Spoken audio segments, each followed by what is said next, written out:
as you can tell by the title of this video, you know why you're here. We got a good one for you today. And as you can tell by how this thing opened up, this is amazing. So check out what we're working on. So we just picked up our trans tunnel piece from my upholstery guy's shop. This thing's amazing. Now, I know a lot of people will be like, man, that's pretty freaking simple. You could do that yourself. And I could, but a couple things I was worried about. With the front removable trans tunnel piece, it was the heat aspect of it. So we let Troy spray it with the actual pressure pot. I think that's what it's called. Painters used to use this old school. A lot of upholstery guys still use it to spray glue and everything like that. It works really good. We could have took a rattle can and probably sprayed it out and been fine. However, the heat with the rattle can type of glue is just different, you know, than his more professional stuff. So I figured, why not just drop it off at Troy's, let him glue it up. He's gonna make us floor mats. So we are doing this stuff in fireproof carpet. Number one, for safety. Number two, it was kind of in the YouTube comments, so I kind of ran with it. I wanted to take the carpet out of the car because of fire safety. There's been more safety stuff brought to my attention this past year. I've learned a lot more, and with knowledge comes responsibility to try to do the right thing. So this past year, as you've seen from Turbo John's YouTube channel, if you are not on that, check out Turbo John Racing YouTube channel. Randy's car runs all steel, all glass. Now, one of the requirements this year, or not requirements, but one thing they wanted him to have, you know, with all steel, all glass rules comes a lot of things, is they wanted the car to kind of appear somewhat factory on the inside, meaning some type of door panel, even if it was aluminum, and maybe a little bit of carpet. So the solution to this issue this past year in a pinch for Randy was he went to the store and actually grabbed, I think like 2 sets of carpet floor mats from like Advanced Auto Parts and just laid them all in the floorboard. So there's literally like 8 floor mats or 6 floor mats laid inside the car so that when you open the doors, it kind of looks like it has carpet to it. So I don't have to have that, but I wanted carpet in mine, and I put 2 and 2 together, and I said floor mats are an amazing way to give the inside of your car a subtle, warmer feeling, so it's not so hardcore, rough race car-ish,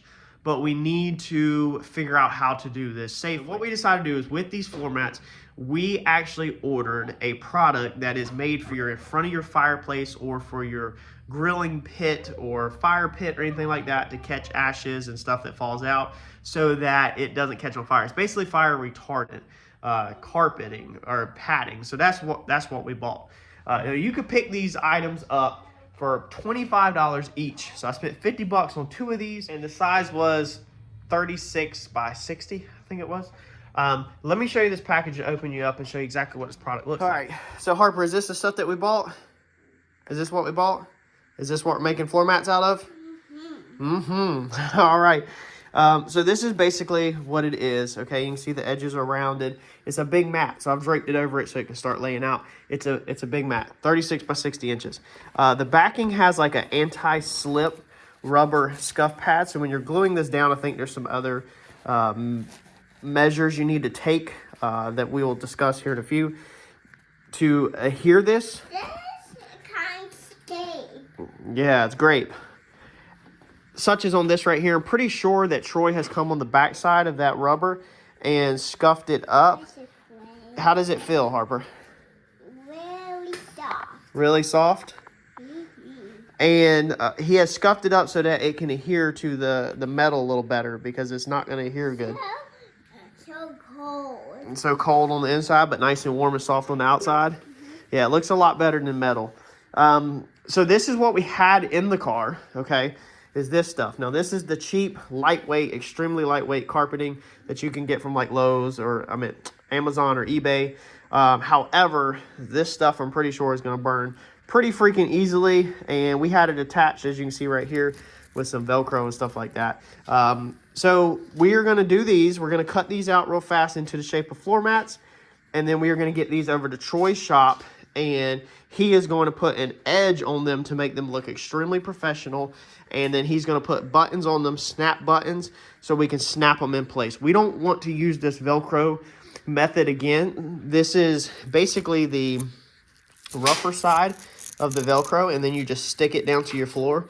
But being we have freshly painted floors and that stuff stuck really freaking good last time, and you've seen in the previous videos how hard it was to get up, we don't want to stick that back to our floor again. So this time we're just going to use snaps. Passenger side is going to be absolutely fine, easy. The driver's side will probably put, I think me and Troy were talking about like 6 snaps. I'll show you.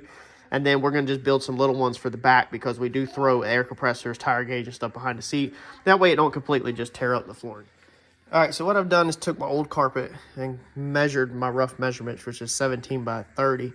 Very rough. And now we're going to trim it to fit and build a template. So instead of building it out of cardboard, we're going to build it out of our old carpet. But you could very well build this out of poster board perfectly fine. And if you don't have this, then you could literally just cut your matting big. So just measure what you need and then go extremely big. And then just put it in there and start trimming it to fit just like you would install carpet. I'm just not trying to mess up, so I'm trying to use this.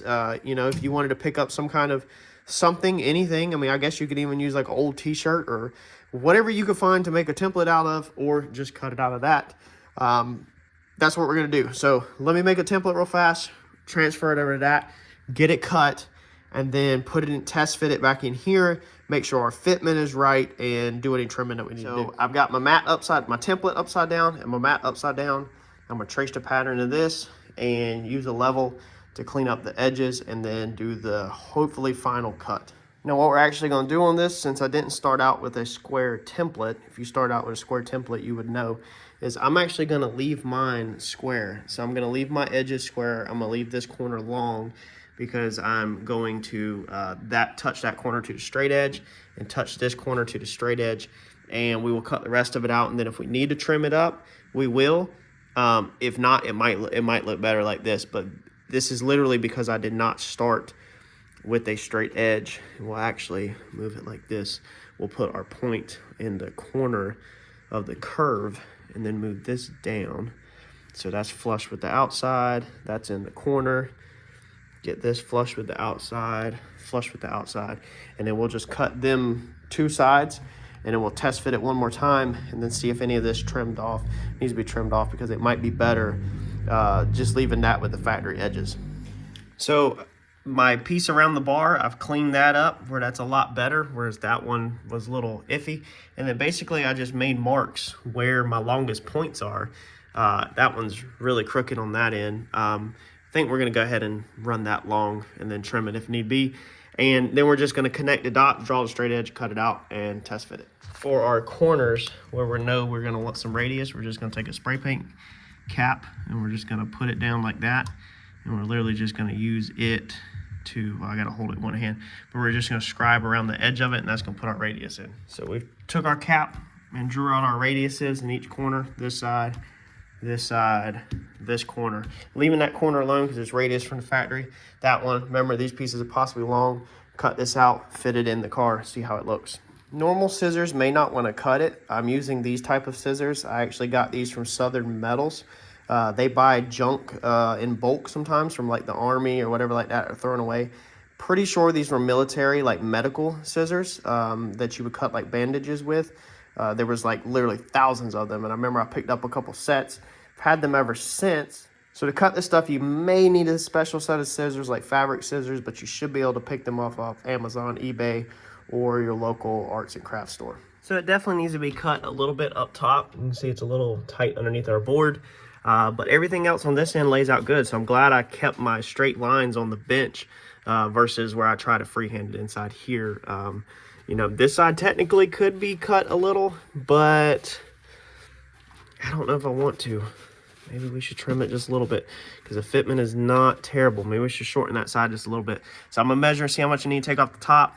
We might go ahead and just bump a little bit off of that side to give it a little bit of an angle, because that is not a straight line at all. But all of this down here, this runs nice and straight with the bar, nice and straight across the seat. Now, once this car gets nice and hot, or once we get these stitched up, we'll lay them outside to bake in the sun while we're doing the rest of the work. And then when they go back in the car, they should lay out beautifully flat, especially all them days at the racetrack. This thing is literally just going to form to the floor. So it will unfortunately sink into the curvatures of the floor and the little grooves and everything in there.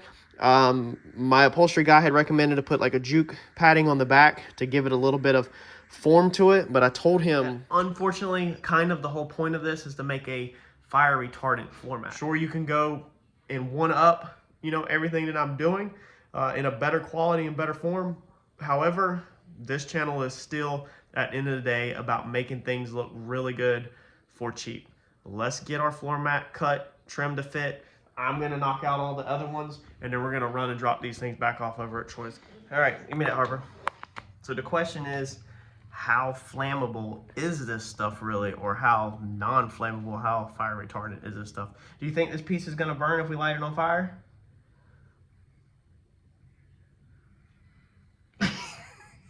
All right, let's see. So we take our piece right here. This is a piece of scrap off of our material. And look at that. It does not burn. It don't burn? No, it just melts. The fibers, as you can see, the fibers just melt on it. Let's flip it upside down in case anybody says what you're doing the rubber side. Is that gonna be mine? Is this gonna be yours? Yeah. And Daddy needs a new lighter.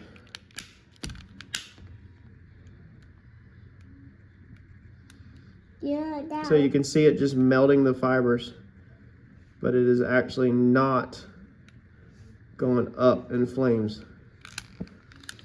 So I'm gonna consider that a major win. Look at that, it just melts them, but they actually don't go up in flames. All right, so there is our tunnel piece. Man, dude, Troy killed this. He knocked this out the park. We're gonna talk to him here in a minute on the floor mats.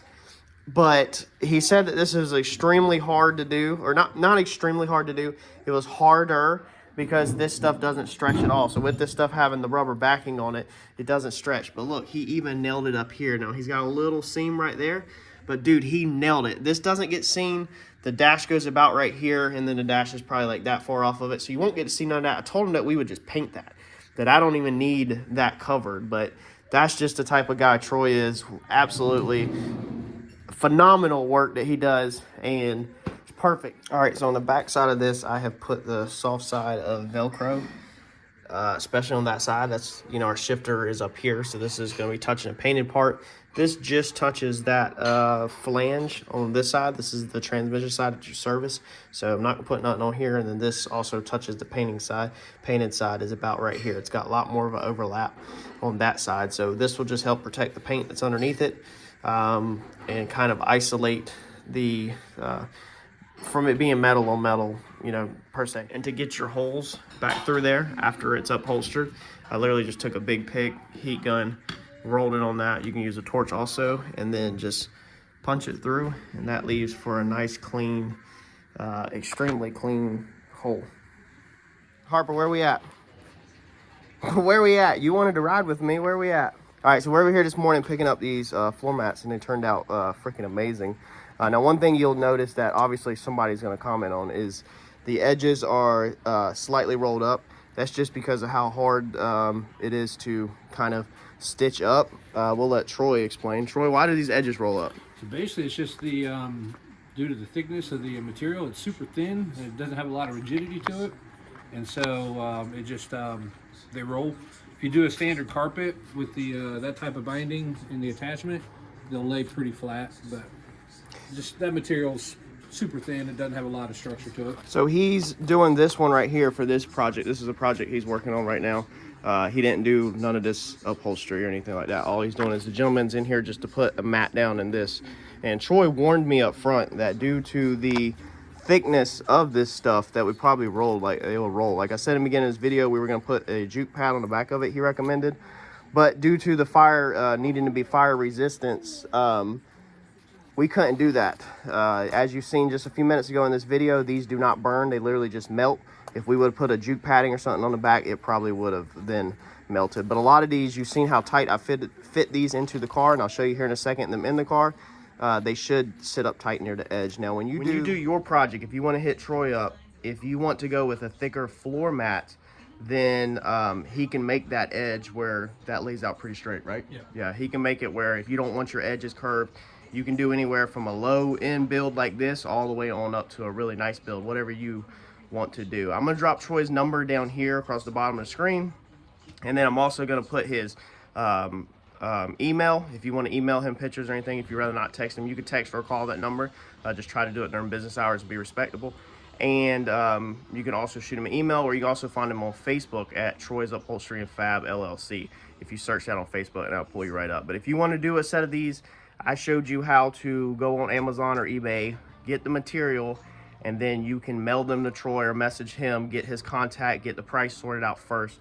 You can put them in a box, roll them up, mail them to him. He can do whatever edges you want, whatever, and then send them back to you. He can include the snaps, or you can do a Velcro backing, whatever you want to do. Y'all can work that out. Let's get back to the house, throw these in, and I'll show you what the finished product looks like. All right, so there is what they look like sitting in the car. Hopefully now you're kind of seeing where I was going with all this. This makes it a little softer on the inside. We have enough pieces now where we are flowing, you know, basically a carpet, 2 pieces of carpet on the passenger side, 2 pieces of carpet in the center, 2 pieces of carpet on the driver's side, to give it kind of a subtle, not so hardcore race car look. And then on top of that, this is all safe. It's fireproof or fire retardant, whatever you want to call it, the technical name. And they turned out amazing. Again, the wrinkles will lay themselves out as the car sits in the sun and gets some heat in it. It will just lay itself out. The buttons, I have not snapped them in yet or put them in. I just wanted to get them laid in the car so I could show you all this and get this video out to y'all. I'm pretty excited about this because this is kind of the wrap up of the interior revamp. So we got to clean some dust out the back and all that. If you're subscribed to the channel and you're actually following along with this process and this redo, but man, these things just look freaking phenomenal. Troy did all of these. You know, again, huge thanks to him. He does amazing work. This is more low budget, low end work. This is literally like really simple for him. He does some real crazy high end stuff. But this is all we needed for this car right here. This is all we needed, and this is gonna work amazing. One feature that we did do, like I said, driver's side, we put 6 snaps. So 1, 2, 3, 4, 5, 6. That way around the heel right here, you have 2 snaps to keep it from moving around. If we have an issue with this piece want to move or anything, then what I'll probably do is I'll probably cut a piece of really thin aluminum out and basically do kind of like a heel pad, you know, right here bent, but on the bottom side so that the mat can't really move, and get him to basically glue the mat to a piece of aluminum if it starts to want to like bunch up or whatever. I'm not very rough getting it out of my car. I try to be, you know, mindful of it. So it might not be that big of a deal. Cool thing about Troy, working with Troy, is if you'll take a minute and go look on his Facebook page. Even if you don't have a Facebook account, that page should be public, where you can Google search Troy's Upholstery and Fab LLC, Wilmington, North Carolina. And you should be able to find his Facebook page and look at some of his work. He has just done over the top work. I mean, super high end stuff to very basic, like center console replacement lids on a Super Duty.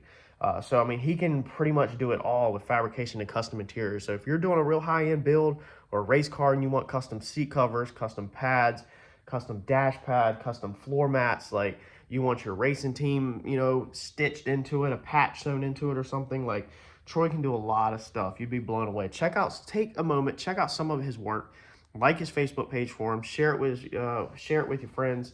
And I've featured him on this channel before in the past and showed 1 or 2 of his other projects, and they've all been absolutely amazing. So if you just found us, smash that like button, maybe stick around, because we do a lot of interesting stuff. Again, huge shout out to Troy. Y'all hit him up if you need anything. He's also based right here in Wilmington, North Carolina, but if it's a small project, he can probably work out mailing and shipping with you. You reach out to Troy, talk to him. He's very knowledgeable, and he can work with you on that. I'll catch you on the next video. Thanks y'all for watching.